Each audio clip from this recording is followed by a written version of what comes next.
Well, howdy.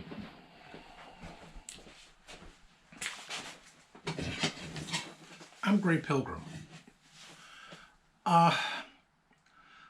There's something going on right now in the news that I thought I would throw my 2 cents in on. You know of the Alec Baldwin situation and the fact that he just recently had charges brought against him. And he's going to meet the judge via telecom or like a Zoom call or the like. He doesn't have to show up in New Mexico for it. Well, I got a couple of things to say about that. One, I lived a little over 20 years in New Mexico. My experience there was that New Mexico is the most corrupt political structure in the United States, bar none. And that Baldwin will serve whatever time he can't afford to pay his way out of. I'm sure that judge is looking forward to her new ski lodge in Vail. Just saying. That's the way they do things there. I lived in Santa Fe for about 3 of those years. I have no words for how corrupt that town is, how seedy, how sleazy. I could tell tales. And if we were sitting around over an adult beverage with all the microphones off, I would. But another aspect of this I wanted to talk about. This is a single action army. Like the one Alec Baldwin had, this is Italian made. This is an Army San Marcos. Unlike his, which was probably in 4440, it looked like a Pieta in 4440. This one's in 3220. This is an Army San Marcos. It's a really old one. But this is a 4-click, and it works exactly the same way. And if you want to drop this hammer, you have to pull that trigger. Ain't no other way. He keeps bad-mouthing this gun, and there's nothing to bad-mouth about it. This is one of Colt's most epic designs, and it goes back a long way in terms of single-action armies. This goes back to some ideas in here that were originally on Sam Colt's original Walker. Hell, it was on the Patterson. There's just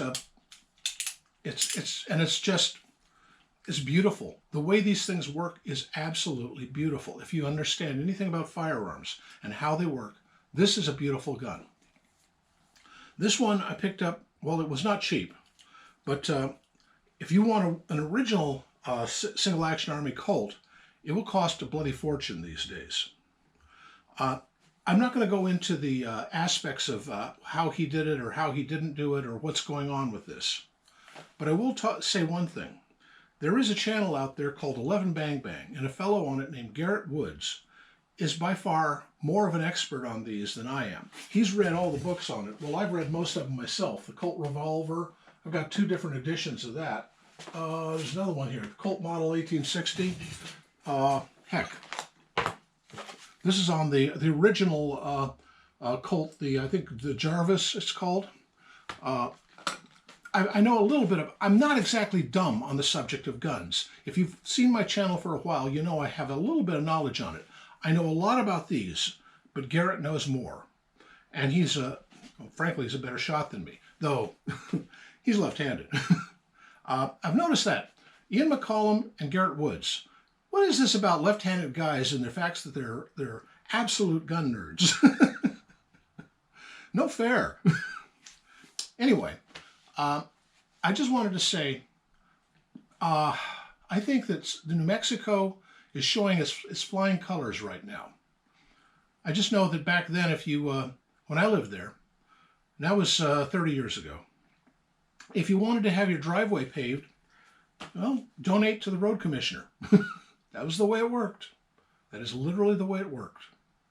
It was a real sleazy sort of operation they have. I see nothing to convince me that it's gotten any better. Now, I've moved to a different blue state, as you know, and I can say that it's no better here. The only good thing about New Mexico is it was right out in the open, right out front.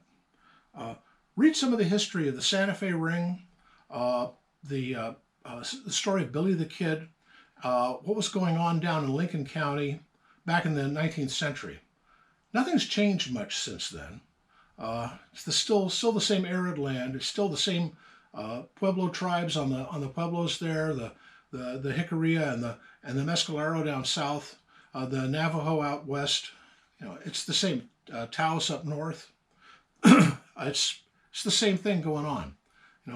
I remember sitting around by the Palace of the Governors in the plaza, just in a sunny afternoon in summer, and watching the world go by, and thinking, this is kind of cool. I'm older. I was there in my younger hippie days, and I saw some things that. I did. By the way, I did see a lot of Hollywood types there because Amy Irving had just discovered the Santa Fe Opera, and brought all of her Hollywood friends out, and drove all of the housing prices sky high. You couldn't afford to live in Santa Fe anymore if you were a local. And there were a lot of locals, and I mean real locals. I mean, there's the families up there, the Sandovals, the Pachecos, the Sidabacas. They're people who've been there for 600 years, and they're getting driven out of their lands. It's a really nice culture. By the way, there's an old movie, and I really would recommend seeing it. It's called the Milagro Beanfield War. Robert Redford was the director, or I think the producer. I forget what he did, but it's not one that stars a lot of big names, but it's a movie worth seeing because it describes New Mexico politics to the T, and I know who they're representing in that movie. Milagro Beanfield War. Milagro is Spanish for miracle, but do see it. The one star of it that doesn't get credit is the cinematography, because the landscapes there are just jaw-drop beautiful. By the way, it was filmed about 20 miles from where I was living. Just saying. Anyway, Alec Baldwin, rotten hell.